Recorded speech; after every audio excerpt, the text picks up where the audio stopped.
I wanted to skip the intro music. Do you know why? Why did I say execute Order 66? I don't know. This is episode 66. Oh, nice. Which Star Wars is that from? Uh, it's episode 3. Okay, that's what I Return of the thought. Sith. Yeah. You mean I Return of the Jedi? No, Return of the or of I'm sorry, Revenge of the Sith. Excuse me. God, somebody out there is just going to roast me for getting Okay. it wrong. Yeah, Revenge of the Sith.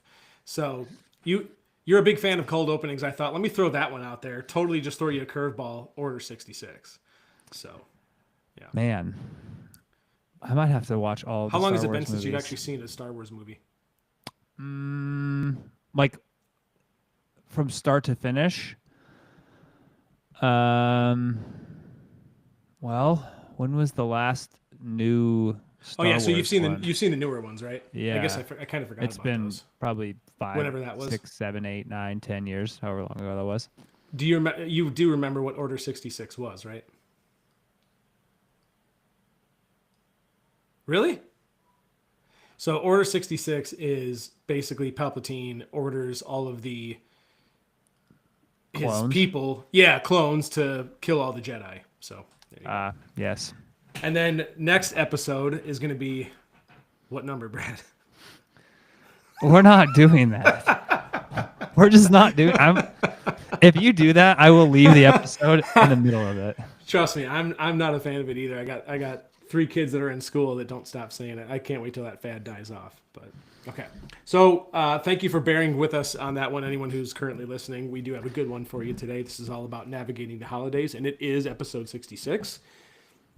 I hope it's okay that I skipped the intro music. It felt right. You better not skip it next week, because next week is the release of Stranger Things season 5. So don't even think about it. I was actually really looking forward to the music, so I'm a little upset. Well, you're if there's one thing I know about you, it's that you get over things quickly. So I think you'll be okay. So today we are going to be talking about navigating the holidays. We did an episode of this on this last year around this time, because obviously it's on people's minds. It's almost Thanksgiving next week for a lot of people. Then it's on to Christmas, Hanukkah, whatever you celebrate. A lot of things come with food, right? And so one of the primary concerns that people have is, how do I stay on track? It's a lot to manage. I'm already super busy. The holidays are going to make me even busier. How do I stay on track? And so from November to December, it's a gauntlet, right? So I think what we're going to try to do is show you guys how you can enjoy the holidays and at the very least not lose any progress. Sometimes it might be hard to make progress, but at the very least my goal is to help people understand, how do I not undo the hard-earned progress that I've made so far. So I'd like to start with maybe kind of the obvious, but I mean, why people tend to fall off this time of year, I think can be boiled down to a couple things, but it is schedule and traditions. And then you've also got the guilt cycles, right? So do you think it's more of like just the way a lot of it comes down to beliefs though too, right? Like, do you think it's more about how we believe we need that this time of year needs to be, Brad? Or do you think it's, more than that? And like, why do we tend to fail more so around it? Fail's maybe not the right word, but why do we struggle more around this time of year? Do you think it's as simple as I chalked it up to be, or do you think there's more to it? Well, before I answer that question, can I ask you a question to make sure we have this framed in the right perspective? Do it. What do you think the average weight gain is during the quote holiday period? And let's just take Thanksgiving through New Year's. Like, what do you think the average weight gain is during that time period amongst studies where they've actually examined this?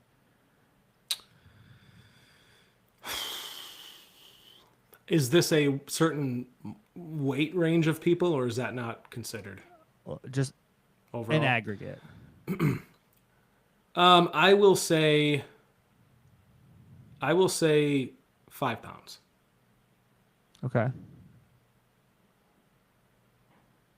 It's less than that. 2 pounds. Meaningfully less than that. It's about a pound. Okay. Yeah. I would be curious to hear, like, is this so that this must have been like there had to be a time period involved, right? Because are they just calculating net gain, after the So if you look at pretty much all the studies that I've read on this, and there's probably half a dozen or so that I've actually looked at holiday weight gain, it's about a pound, like half a kilo is roughly what people gain between Thanksgiving and Christmas, right after Christmas. And so it's actually not a huge amount of body weight gain that occurs on average. Now, the reality is the average doesn't tell the story, and that the like range of weight changes goes from like some people lose 10, 15 pounds during the holidays. Some people gain 10, 15 pounds during the holidays. So there's a very wide range of responses, but the average is like a pound roughly.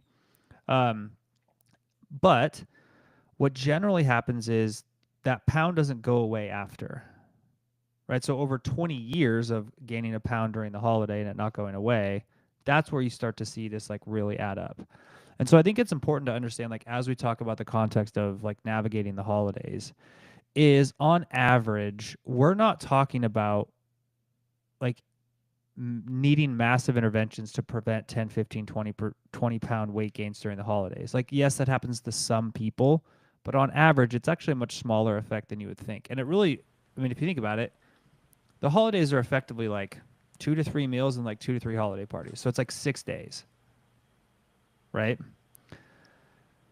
So just with that frame in mind, I think, to go back to your question, one of the reasons that holidays become so tricky to navigate is, one, just think about like the types of food that are around during the holidays. They're just not around normally, right? For like sure. people deliver Christmas cookies to your house, you get fudge delivered, you have pies, Tons of pies, yeah. you have like 7 different sides at dinner, you have leftovers for like weeks that are like, oh, if I don't eat it, it goes bad. So it's just like the totality of the types of food that are around during the holidays that are not around normally. Plus, more alcohol is consumed during the holidays, right?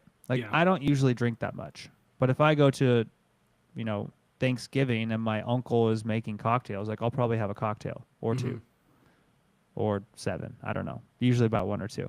But then, like, that leads to different food choices and it's extra calories. And so those are the 2 big things. And then the last one is, it's usually so much busier, and so your exercise usually drops. So it's kind of like you have all of these things that are going into play.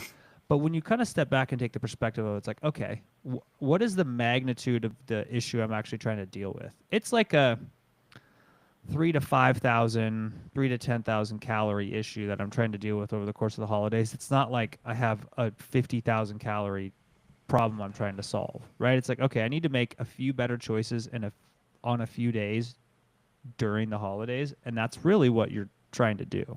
Yeah. Well, and you hit on a few of those that I think are big ones, but the other things I think people get tripped up on are, well, look at the size of the meals too, right? Like, that's also different. I mean, Thanksgiving, I don't know what it's like at your house, but we usually, we go to our in-laws, and I mean, the entire island in the kitchen is full of the food, right? So like, it's just, and then what do you do after you eat? Well, football's on, so you go sit down and you watch the game and you have some more snacks. So like, the totality of your food that day is entirely different from any other day too, right? Like, it's there.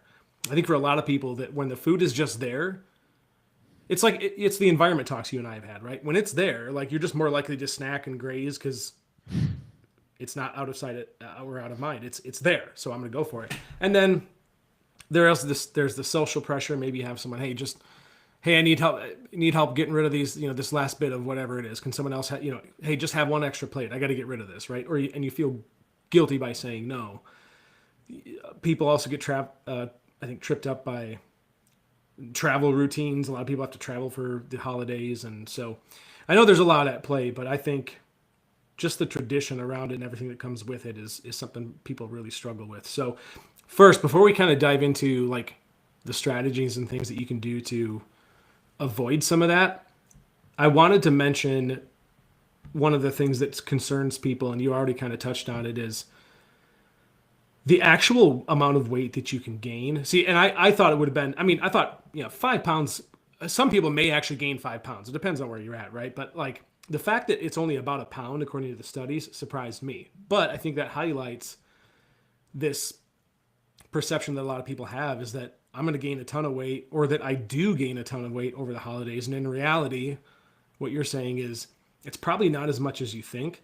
But why do you think that perception exists? Do you think it's just because I ate on Thanksgiving a bunch of food and I stepped on the scale the next day and I went from 160 pounds to 165? Holy, you know what? I just gained a bunch of weight, right? That to me, I think is one of the biggest factors that people think is causing them to gain weight, but it's not actual fat gain, right? So that seems to be where the perception comes from. But you definitely don't ruin all of your progress in one day, right? That's just not really the case. Yeah. Also, just think about like mentally, how do you feel after a large meal? Not good. Like you want to take a nap. Yeah, but then like the next day, you maybe feel kind of Yeah, like, you. Yes. Yeah. Yeah. right? Yeah. For sure. And so a lot of it just comes down to the subjective experience too. Yeah. Yeah. Um, and the fact that like, yes, when you have a larger meal, the scale weight goes up for a few days. yeah. Like you just have more, your glycogen stores are full, you have more food mass in your Food in GI your gut, tract, yeah. you're holding on to more water, especially if there's more salt. So like it takes time Yeah. for that to sort itself out. Yeah.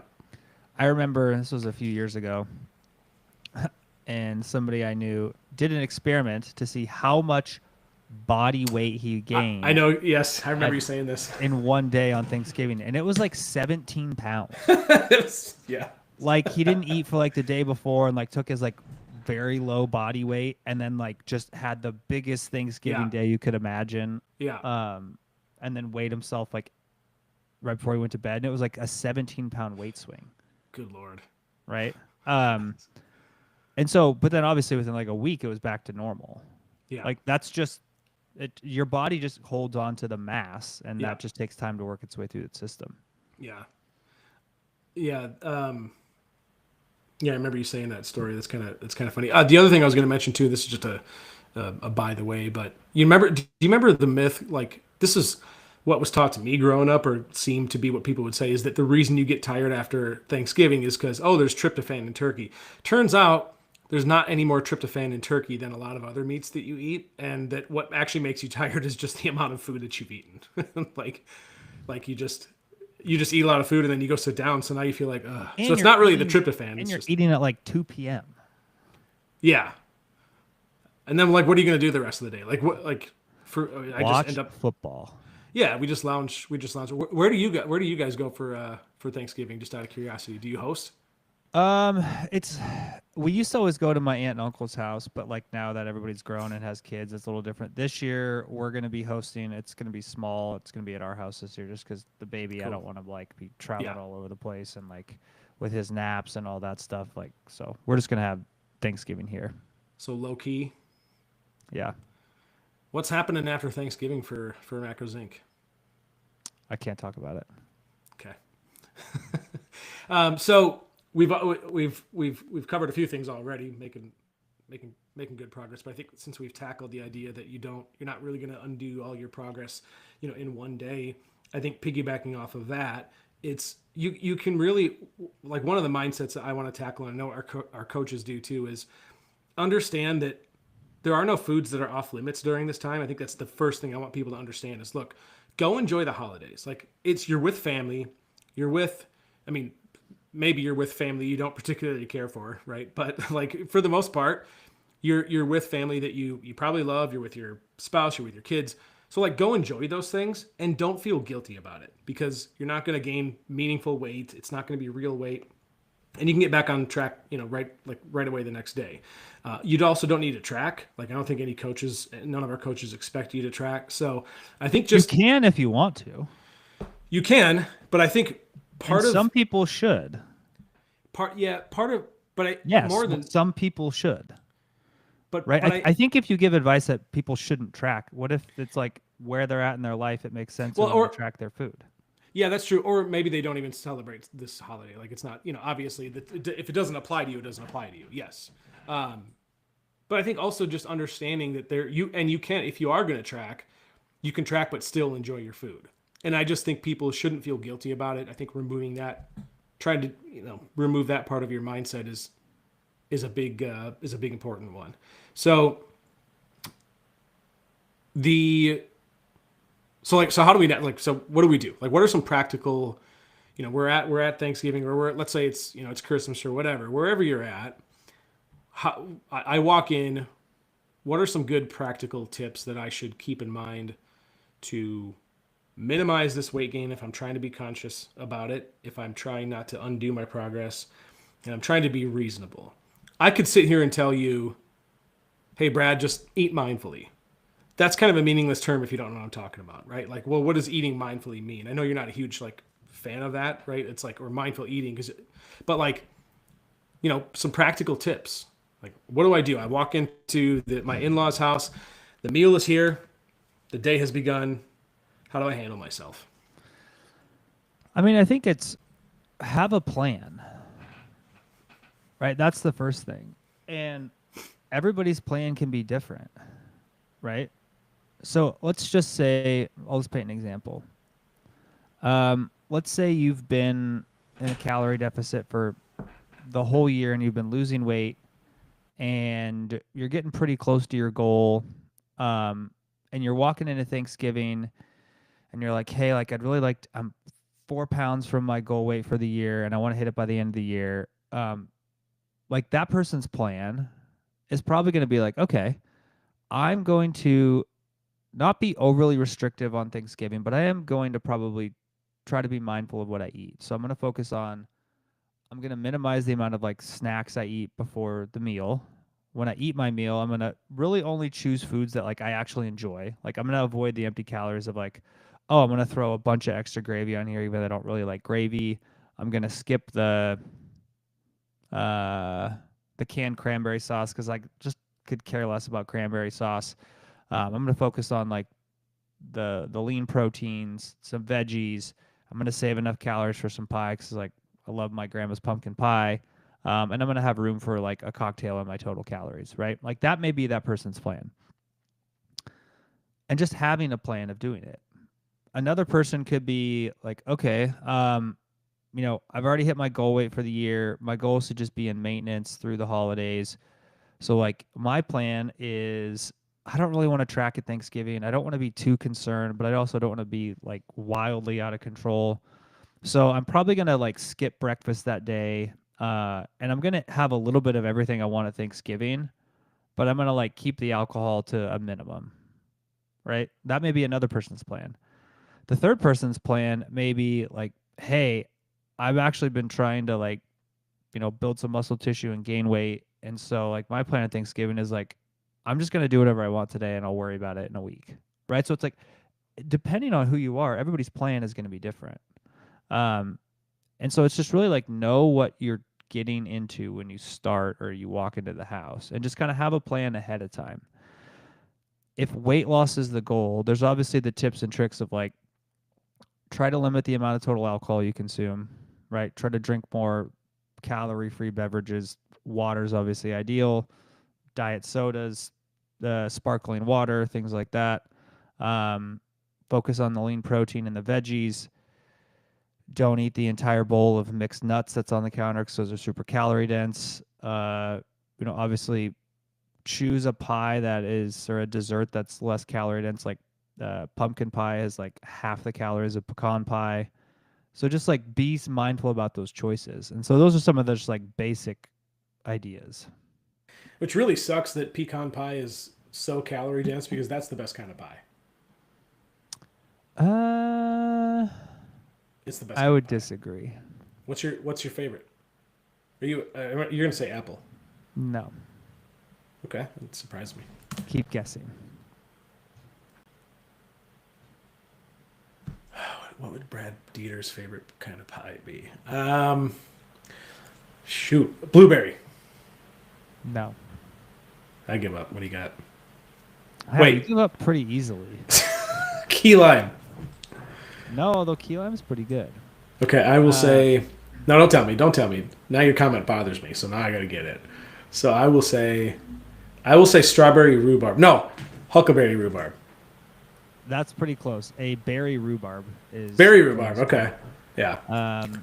And then also a peanut butter pie with a chocolate top on it. That sounds pretty solid. I don't know if that's necessarily a Thanksgiving pie, but I don't. I also wouldn't discriminate. Like I whatever was gonna pie you say want to who gets to decide what a Thanksgiving pie is? pick. Just yeah, I don't discriminate. What if If somebody? I eat it at Thanksgiving, it's a Thanksgiving pie. Uh, I also know that you wouldn't be mad if someone brought ice cream for dessert, like just ice cream for Thanksgiving. Like No, I'd be pumped. just yeah. Hey, have you given your little man ice cream yet? Has he tried? Does he just love it? Yeah. It's He's a so fun when fiend. you, dude. When it's so funny when you introduce the little ones to like their food, sit like a certain food for the first time, and they just light up. Oh, I remember those days. So I wrote down. I have a couple points I was going to read real quick that is outlined here as the holiday eating strategy, and some of these kind of are piggybacking off of what you said, but I wanted to read a couple of these for people. So pick your moments. Choose the meals slash events you truly care about, because right, it's probably not just Thanksgiving. There's probably other ones. Eat normally earlier in the day. I thought this was a good one. In other words, don't save calories via starvation. This does sometimes backfire for people, right? Like we've seen people like restrict, and then they go and then they have that meal, then they just totally overdo it because they're so damn hungry, right? Make a plate, sit down, slow down, avoid grazing for 6 hours. It's kind of interesting how much difference it can make if you just eat slowly and like intentionally as opposed to just like shoveling it. Use the 50-50 plate rule. Half foods you genuinely want and half protein slash veggies. Just kind of helps with your, that gives that satiating effect. One and done desserts versus nibbling for hours. I think that's also important. Like have a slice of pie and then just call it good. Then the alcohol strategy, set a drink limit before the event, kind of to Brad's point, just like having a plan about, as much as you can. And then also a couple points, full tracking if you enjoy it. So again, one of the points you made, there are some people that should do that. So go ahead and do that if you have to and if you want to. Loose tracking, you could also estimate once per meal. Non-tracking mindfulness, in other words, this means focusing on hunger cues. And then 3 commitments: protein target, water target, and steps target. I like that one a lot because water helps you feel full. But there's also been studies that show if you eat protein first, you're less likely to overeat because protein can make you feel fuller for or quicker, right? I mean, what's the Yeah, I mean, I think the hard part though is like, here's the reality. Nobody's gonna go eat turkey by itself for an yeah. hour before, or they're like, the I mean, you turkey's could done, dinner's ready. Somebody's gonna be like, you can could I do just get ham. a plate of turkey breast, and then I'll come back for my second plate in an hour. Like nobody's gonna do that. What about I mean, ham? You could do ham. I Ham's guess good you enough food could by just like itself. take a protein shake with you and just like slam a protein shake an hour before you eat Thanksgiving. But like, Yeah. I also don't know how effective that actually is in reality. Yeah, the idea of just eating plain turkey by itself sounds awful. Yeah, I don't think we're serving turkey this year either. What are you guys doing? I think we might do like surf and turf because it's going to be a small group of people, so we might do that.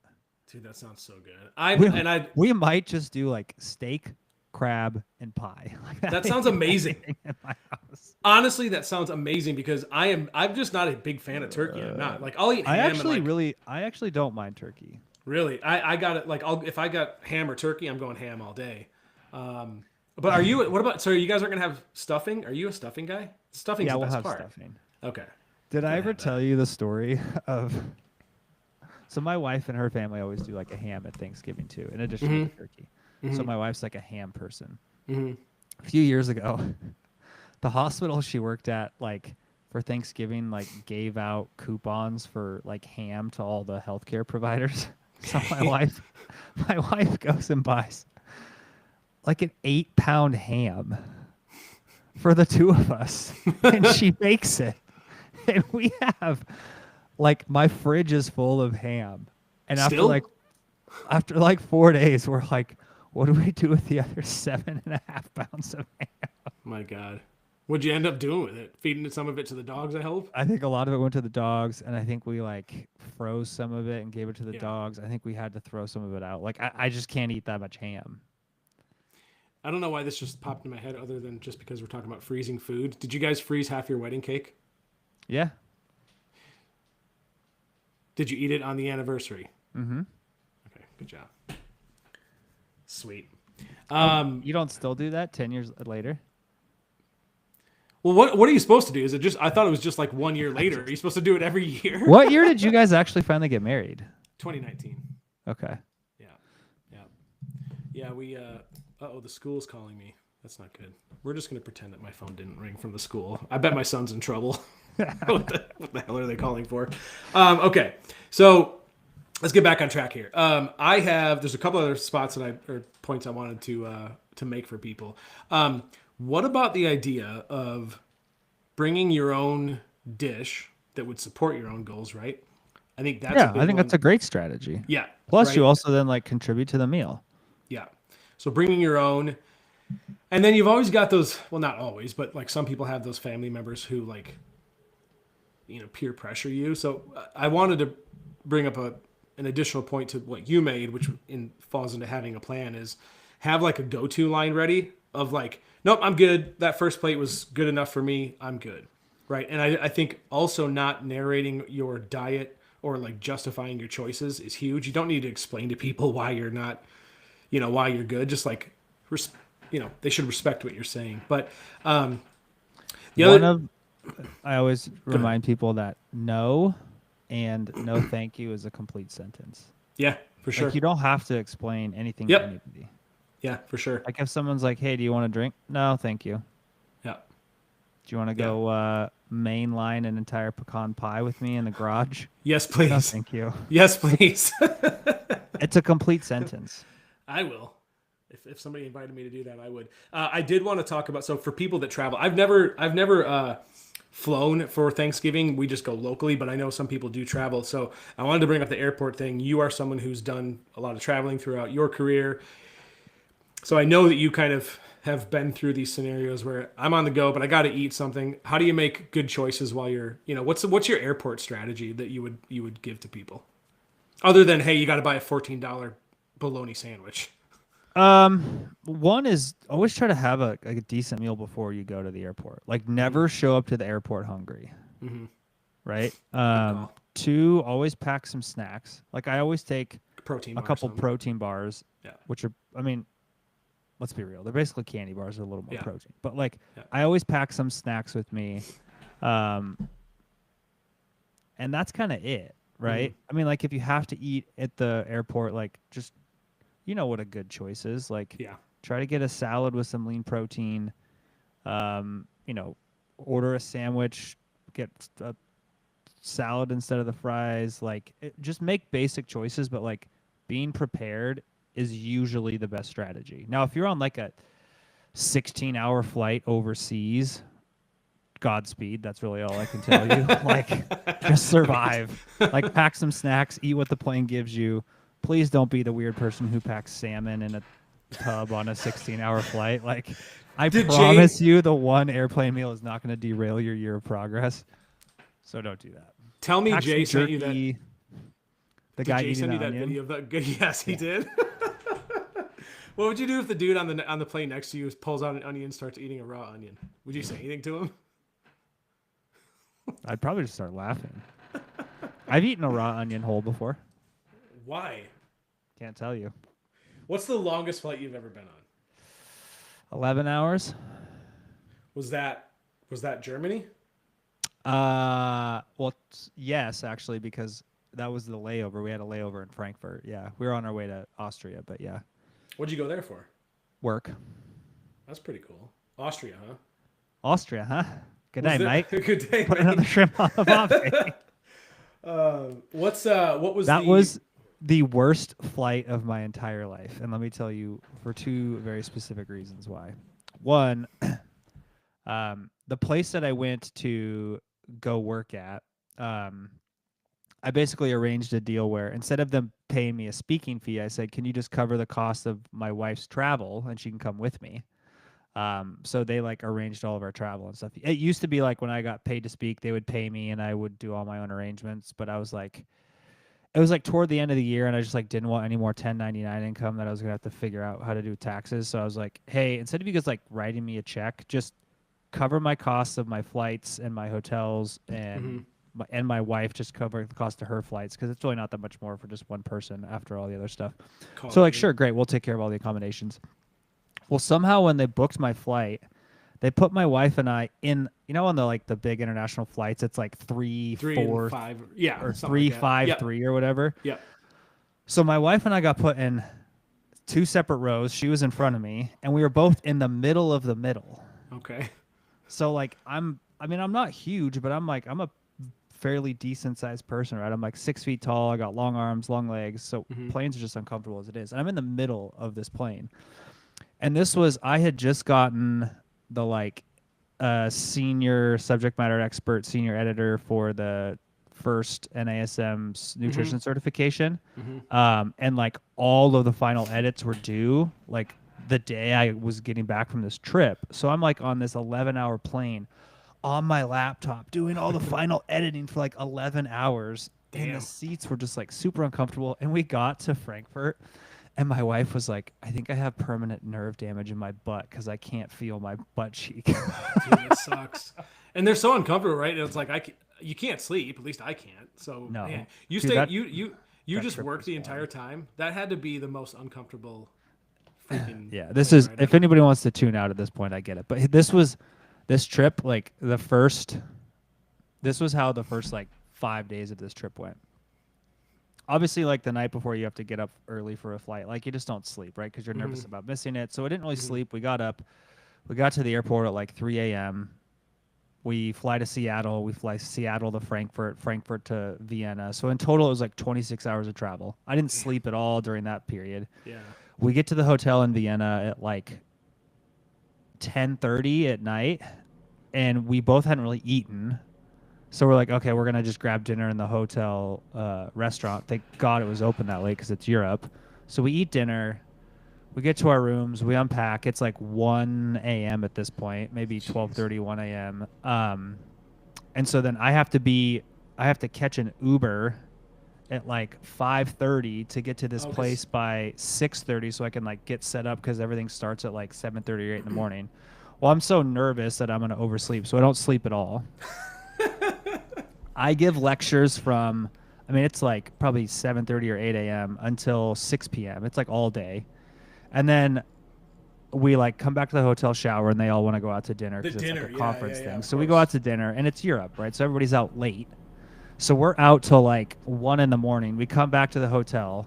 Same thing. I probably sleep like an hour. How are you not dead by now? Like an hour or so. And then the next day I have to do it all over again. So it was like 2 back-to-back days. And then, so we go out that night. It's a little bit later because like the conference or whatever or the like thing I'm doing is over. So everybody goes out and everybody's having a good time. And we get back to the hotel, and then we decided when we were over there, we then flew to Ireland because I scheduled some speaking gigs in Ireland. So we got up early, had a flight to Ireland. It was like probably 5 days, and I got an hour and a half to 2 hours of sleep in those 5 days. It was crazy. Dude, now, I was going to say, I had a blast. I had so much fun. I would do it all over again. So like, you did enjoy it. It wasn't like you were... Yeah, I'm not complaining at all. It was just like, I was so exhausted by the end of it, but yeah. And then we were in Ireland for a week, and that was a blast. Yeah, so that's why I figured you'd be the guy to answer like some good airport strategies or some traveling strategies. Always show up to the airport fed. You mentioned being worried that you were going to oversleep. Have you ever heard of an alarm clock? I'm just being smart, but why did you use your alarm clock? You don't ever panic about it, like in your brain, but then you're also like, oh God, I don't want to miss this. I guess, but but the way I work is I would set the alarm, but I would wake up multiple times throughout the night. So like I know I'd be up before my alarm anyway. So I don't know. Yeah. But what the hell were we talking about again? Oh yes, that's we have an episode here. Navigating the holidays. Yeah, I guess is there anything else you wanted to add? Because I feel like we've covered.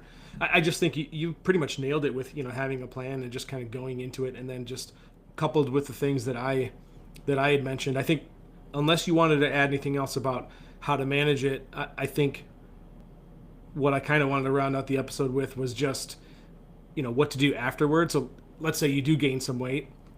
what do I got to do to get back on track, right? Just some good practices for rebounding or getting back on track. Put it behind you. Even if you did have a bad day, even if you had the greatest plan ever, and it all went to hell because one little slip up, but hey, it's the next day. How do I get back on track, and what do I got to do? Like, what would be your advice for people?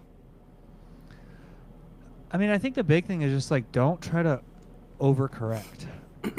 Like, don't overcompensate. Yeah. Yeah, just get back onto the regularly scheduled program. I think that's the best thing anybody can do. And I know that sounds like super simple advice, but the cycle that I see is people overcompensate and then they basically spend their life like one, going from extreme to extreme, and then two, this is what I think is the more dangerous, maybe dangerous isn't the right word, but I'm just going to use that. The more dangerous mindset to have is I can do whatever I want. It's okay. I can like crash diet this later. They're like, oh, January 1st comes, I'll lose these 5 pounds in 2 weeks by going on a fast for 6 days.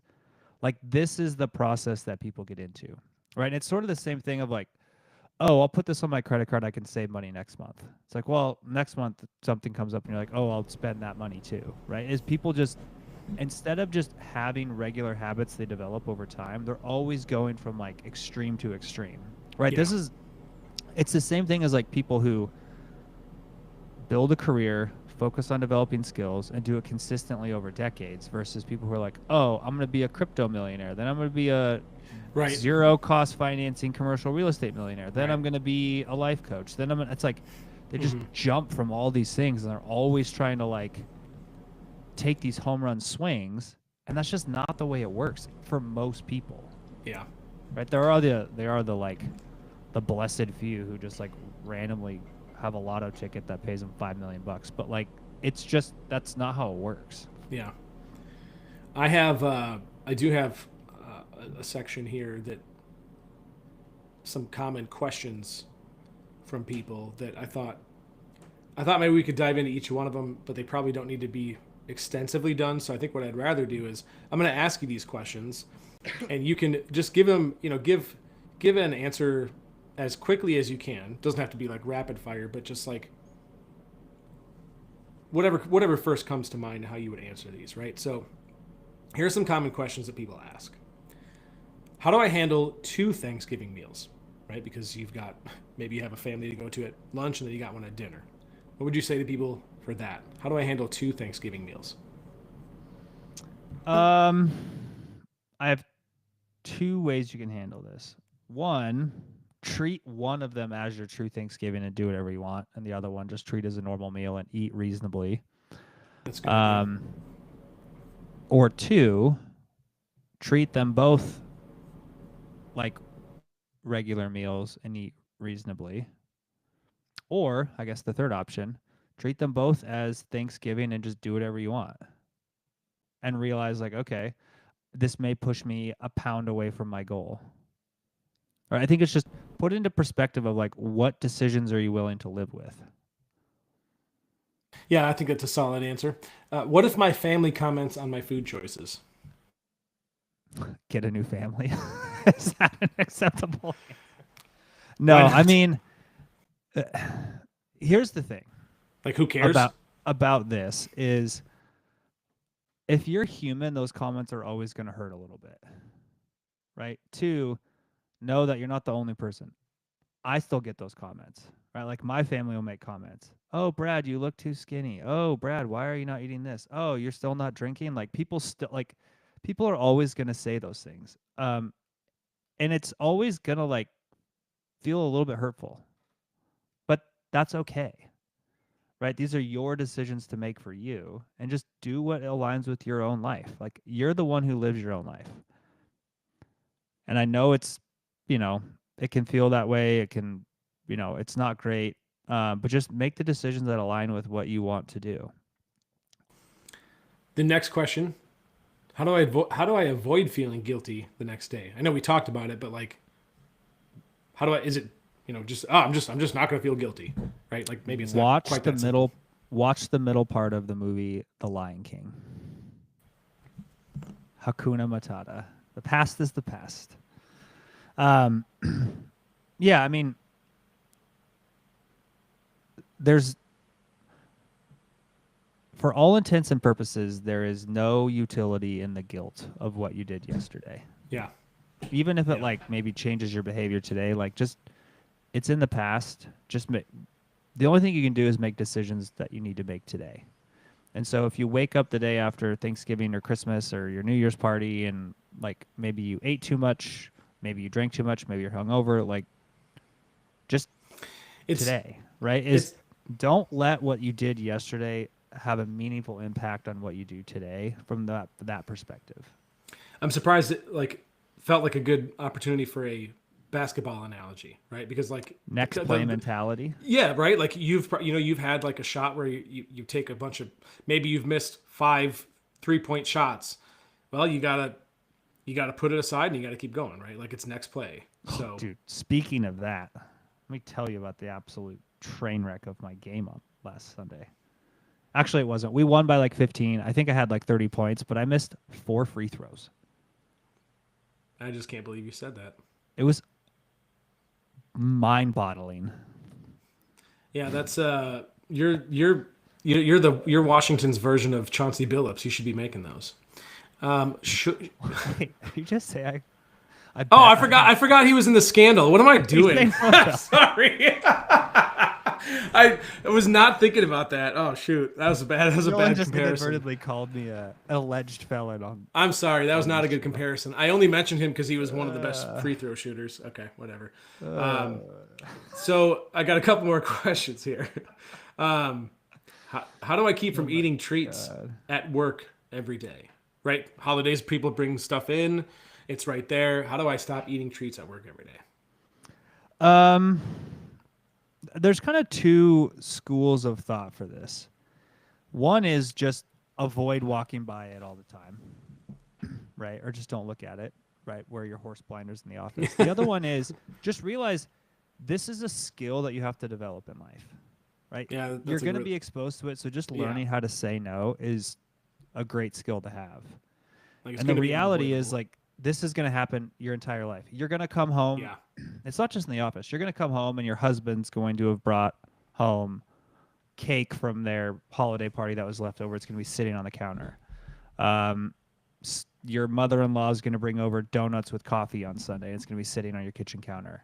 You're going to be out to an event and there's going to be like free booze. There's going to be an open bar and you're going to have to be like, this doesn't align with my goals. So you can always avoid it, right? Which is a great tool. But the other tool you have to develop is the ability to say no when something is there.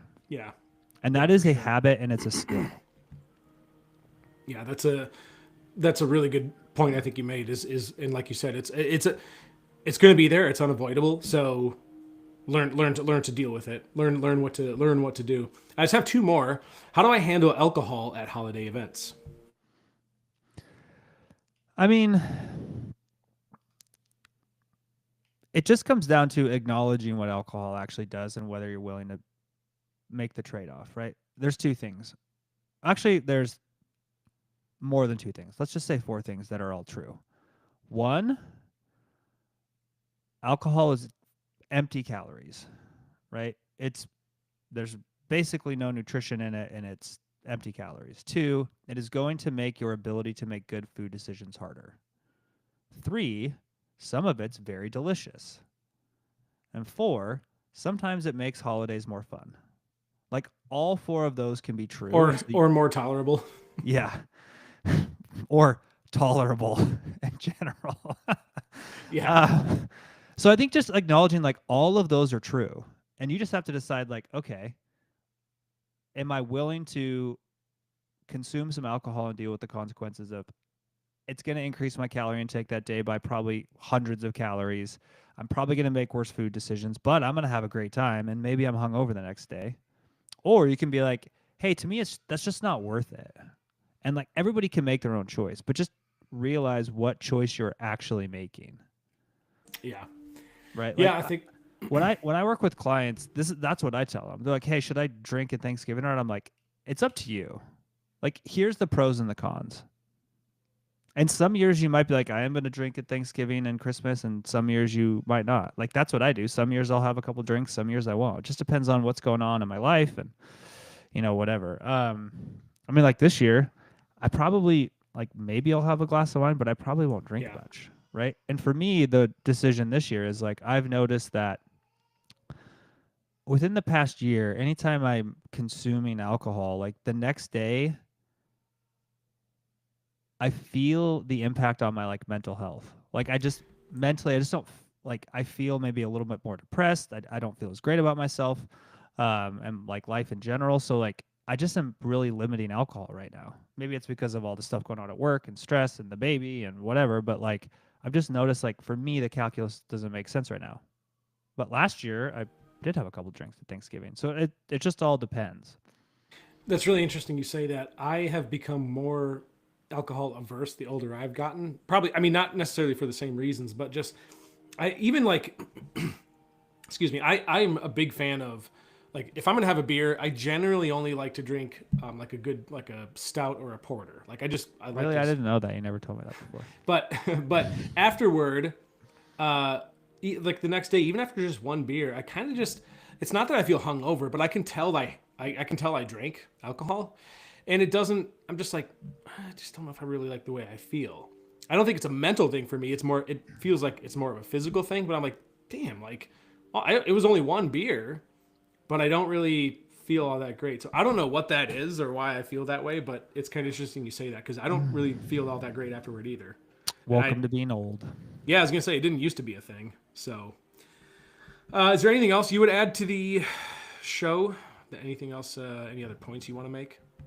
Um, just like regarding holidays in general, is as adults, these can be really difficult months for a lot of people. There's financial stress, there's family stress, there's work stress. Um, I would just say it'll be okay. Like, I know it can be a hard season. Find a community of people who love you and care about you. Spend time around those people.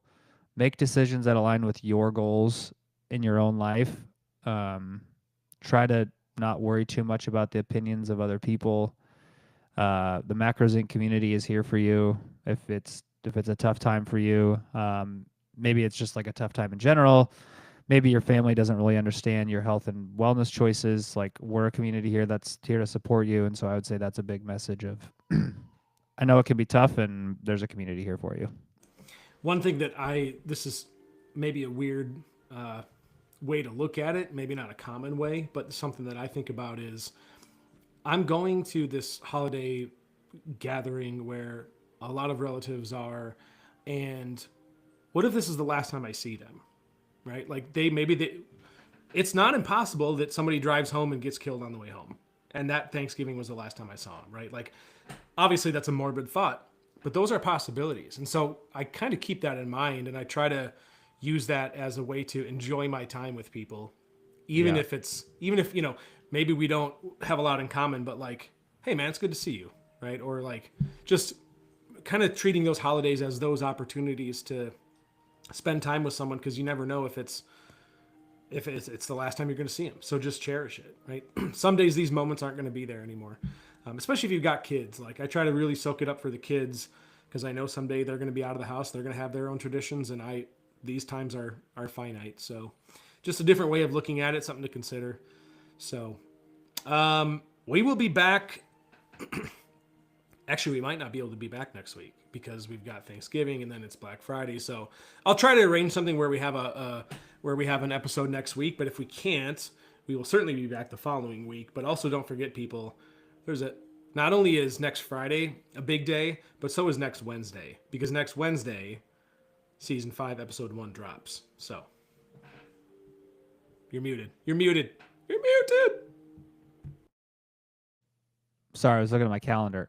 We could do next Wednesday at a different time. So maybe we Yeah. will do an episode. I will look at our calendars. We'll get something on the books for the people. Cool. So let me play this fantastic outro music for you guys. we're going to duck out, and we will see you guys next week. If anyone has any comments or questions, feel free to comment in the video. I'll get back to you, or just shoot me an email, dylan@macrosinc.net. I hope this episode was helpful, and we're outie.